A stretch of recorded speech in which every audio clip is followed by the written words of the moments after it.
Sebelum menonton, jangan lupa di-subscribe ya guys, karena subscribe itu gratis. Halo, assalamualaikum warahmatullahi wabarakatuh. Saya Rahmatang, saya Dita Amelia. Di sini kita akan membahas pandangan Farid Esak tentang Al-Quran, tafsir dan takwil serta implikasinya terhadap bangunan teologi pembebasan. Baiklah, yang pertama kami akan membahas tentang biografi Farid Esak. Farid Esak tumbuh di salah satu benua di Afrika dan ia berasal dari keluarga miskin. Pada saat berumur 3 minggu ia ditinggalkan oleh ayahnya, kemudian ia memiliki 6 saudara laki-laki.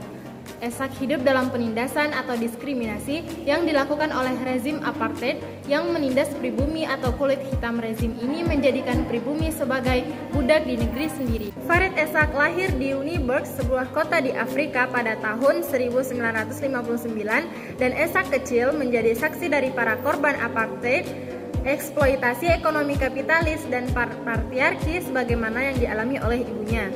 Pengalaman keberagamaannya pluralis atau bisa disebut bergaul dengan orang-orang yang beda agama.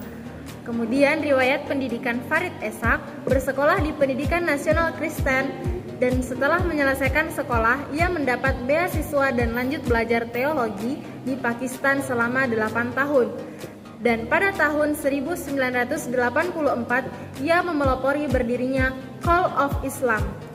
Apa itu Call of Islam? Organisasi ini merupakan afiliasi dari Front Demokrasi Bersatu yang didirikan pada tahun 1983 dan merupakan organisasi terbesar untuk kemerdekaan yang merupakan pergerakan muslim yang paling aktif memobilisasi aktivitas nasional menentang apartheid, diskriminasi gender, pencemaran lingkungan, serta menggalang usaha antar iman.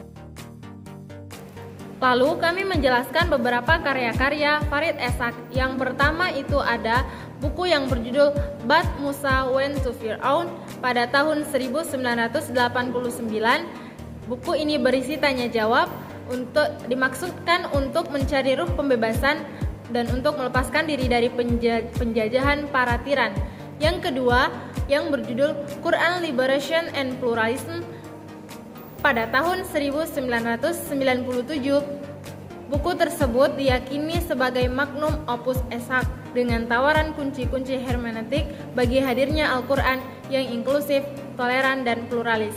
Yang ketiga, yang berjudul On Being a Muslim. Buku ini mirip dengan autobiografi intelektual yang merekam perjalanan panjang Esak yang lahir di masa pemerintahan apartheid, belajar di Pakistan yang syarat dengan penindasan terhadap kaum minoritas dan perempuan serta pengalaman melanglang buana di Eropa dan Timur Tengah.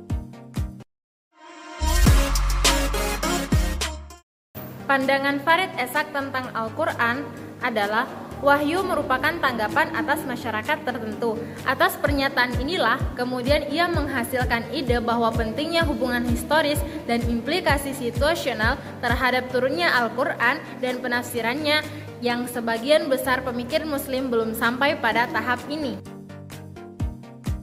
Selanjutnya mengenai tafsir dan takwil, Farid Esak tidak mempunyai pandangan baru dalam aktivitasnya mengkaji Al-Quran. Dia menggunakan istilah hermeneutik. Al-Quran yang selama ini merupakan wacana baru dan jarang dipakai oleh pemikir tradisional.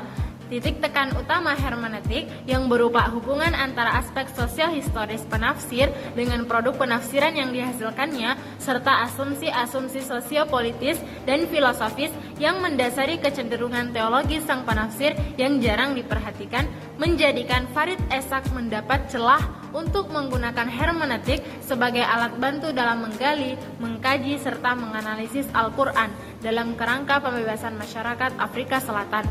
Sehingga penafsiran yang dihasilkan benar-benar dapat menjawab problem yang dihadapi oleh masyarakat muslim saat ini. Berangkat dari pandangan-pandangan Farid Esak terkait Al-Quran dan juga penafsiran Al-Quran, Farid Esak ini membangun metodologinya sendiri yang biasa dikenal dengan hermeneutika pembebasan.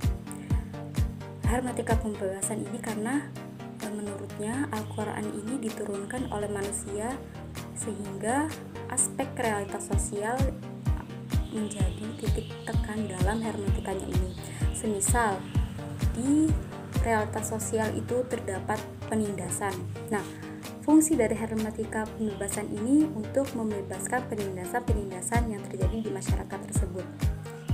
Nah, dalam membangun hermeneutikanya ini, Farid Esak terinspirasi dari beberapa tokoh. Yang pertama itu ada Fazlur Rahman. Dia terinspirasi dari metode double movement-nya Fazlur Rahman. Kemudian ada Muhammad Arkon juga. Farid Esak terinspirasi dari metode kritik nalarnya Muhammad Arkon.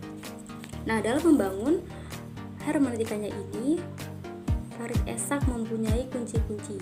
Jadi beliau ini tidak semena-mena, tidak asal-asalan dalam menafsirkan sesuatu. Kemudian apa sih kunci-kunci hermeneutikanya Farid Esak ini? Yang pertama itu ada takwa, yang kedua ada tauhid atau keesaan Tuhan, kemudian yang ketiga itu manusia, yang keempat ada kaum yang tertindas di muka bumi, yang kelima keadilan, dan yang terakhir yaitu perjuangan dan praksis. Ini ada contoh penafsiran menggunakan metodenya Farid Esak ini. Beliau menafsirkan Quran surat Al-Qasas ya teman-teman.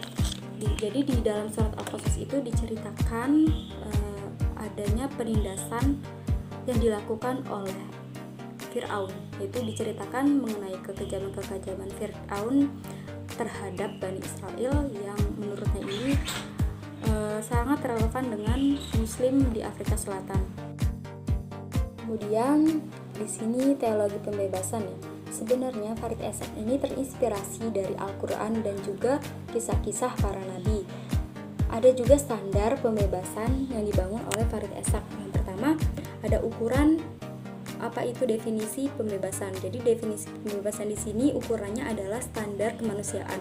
Kemudian yang kedua, pembebasan tidak hanya dimaknai dengan praktik yang membebaskan, namun kita harus mempunyai watak terhadap ketidakadilan. Jadi ketika ada sesuatu yang tidak adil, kita harus sadar akan hal itu. Kemudian yang ketiga, kita harus mengkritisi ketidakadilan itu dan demi mewujudkan pembebasan. Nah, sebenarnya praktis pembebasan di ranah teologi pembebasannya Farid Esak ini tidak keluar dari Islam. Jadi teologi pembebasannya ini masih dalam ranah Al-Quran dan juga hadis Nabi Muhammad SAW.